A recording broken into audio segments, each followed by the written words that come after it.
Hey, Kyle. Hi. A lot of guys on this team went through the finals experience in the bubble, and then they went through first two of this series in Denver, but they haven't actually had people in a building cheering for them until tomorrow night. As somebody who's been through that, what is the benefit of being at home, if any? I mean, I know it's more tickets and more distraction and all that stuff, but is there a real tangible benefit to a crowd at home in a finals? Yeah. I don't know if it's I don't.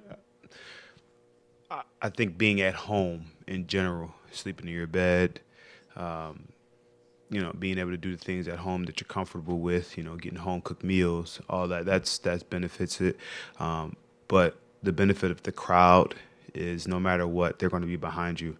They're going to give you energy. If the other team's on a run, they're going to give you a little boost, right? The other team, if you're on a run, it's going to be a crazy boost. And I think just the overall, energy for your team and your group, it will give you a little bit of a lift, but it won't win you the game.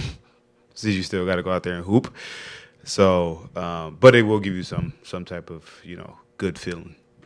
Right side first row, Barry. Hi, Kyle. Hey, Barry. We never had a chance to ask you about this, but you brought it up on TNT set during the Boston series about how you and Pat spoke during the process, I guess, when you were out with the knee. What happened, if you're able to share during that conversation, as far as what you emerged thinking? I'm sure you both emerged with good feelings about things. I will not tell you exactly what happened, but it was a great conversation, and it was just making sure that I was healthy for an opportunity to, if we got on the run like we've been, and I think that's the biggest thing about it is the opportunity to be healthy, to help the group, right, no matter what it is, and make it into the finals. I'm as healthy as I've been in a while, and I feel good. So it was a great conversation. It was a great time. It felt fantastic, and having a guy like Pat in your back, having your back is it's a good feeling. It's a good guy to have back there. We're going to stay on the right side. Scott?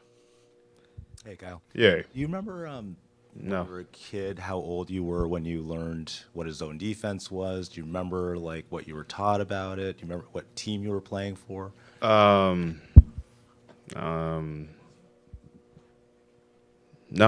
I don't. I'm being honest with you. I Yeah. don't. I mean, it's, everyone knows the basic 2-3 and then the traps and press and all that stuff. But I would think you learn about the zone press first as a young kid, then you learn about the zone defense. But yes, if you're getting to the question of our zone, it's pretty cool. What makes it cool? It works sometimes. It's shape shifting, and I think Gabe Vincent always will say him and Andre Iguodala, kind of figured it out how to play the top, and give them credit. Hey, please, quiet. I'm doing an interview, and I think they've give them credit, and just been a work in progress, and it's a different type of zone, and you have to be able to play it and want to play it to make it successful. We're going to go to the middle to Manny. Hey, Kyle. How you doing, Manny? Good. Kind of off of Tim's question, city of Miami, you've been here a couple of years now. I know you came here a lot as a visitor, but is there something you've fallen in love with as far as this city's concerned, or something you feel? I love that that chant, and then the swag surf and hey, yeah, that one, yeah. Fuck, I do not like that guy over there. Hey, hey, you in here next, bro?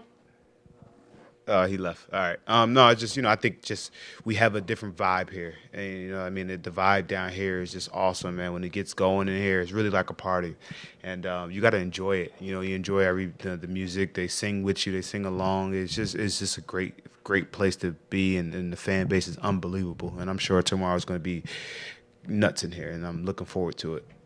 Left side second row. Kyle, we're seeing a lot of players now play 15, 16, 17, 20 years. What's been the difference for you in terms of that longevity? And then when you look back over your first 2-3 seasons, getting hurt as a rookie, playing all 82 as a second year, and then getting traded in the third year, what did you learn from those first 3 years? Well, my first year, I didn't learn much. I mean, I was around the team, but I got injured, and I think the second year, just playing all 82 was like huge for me. Coming back from injury, but I think the thing about longevity is figuring out how to adapt.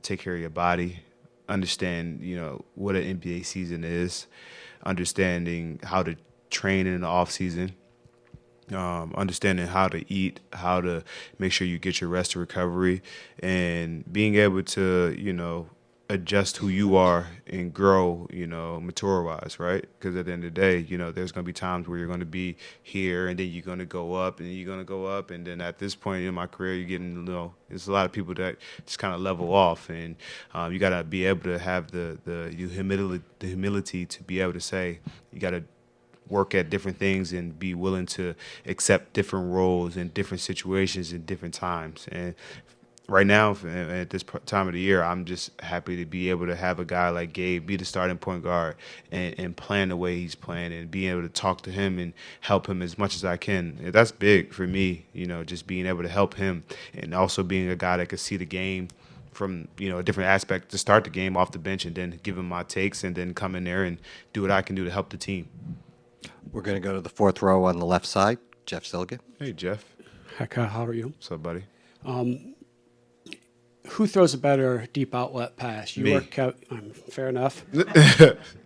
Me. What are the components that go into making that pass work? And did you have any influences? Because usually it's not a guard throwing that. Yeah, I think last year I've always done it in my career. And I learned it from Jason Kidd. Is always try to catch the ball, look ahead. It was always somebody. I learned that from Jason Kidd, watching him a long time ago. As a guard, it's a lot easier to, catch and throw right away. And I think the components, like for Kevin, he has an unbelievable knack for throwing the ball right to the guy, and he's bigger, and it's just right on time. And he's been doing it his whole career. I think it's just being able and knowing that you have confidence in your guy to go get it.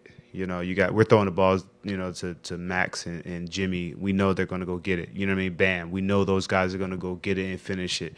And having the ability to have, athletes like that, it makes our jobs a lot easier on those outlet passes. So for me, it's just like sometimes you throw it. Sometimes you throw it just to throw it. It might be a turnover, but you get the guys knowing that, hey, keep running. Let's try to get some relief points.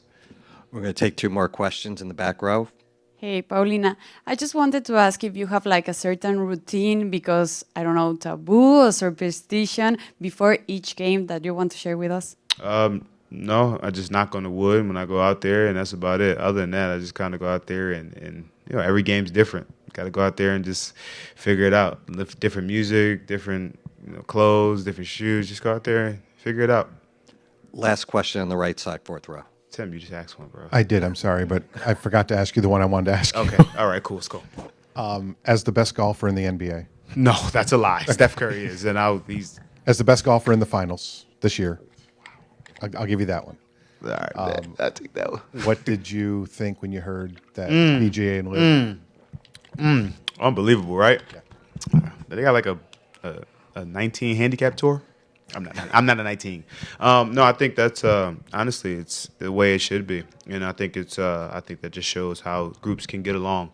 You kind of bring groups together that be completely opposite and come together. All right, we got a team in our team who got guys who are completely opposite, but we come together for one common goal, and that's just the betterment of the game. That was a great answer. Thank you, guys. Thanks a lot.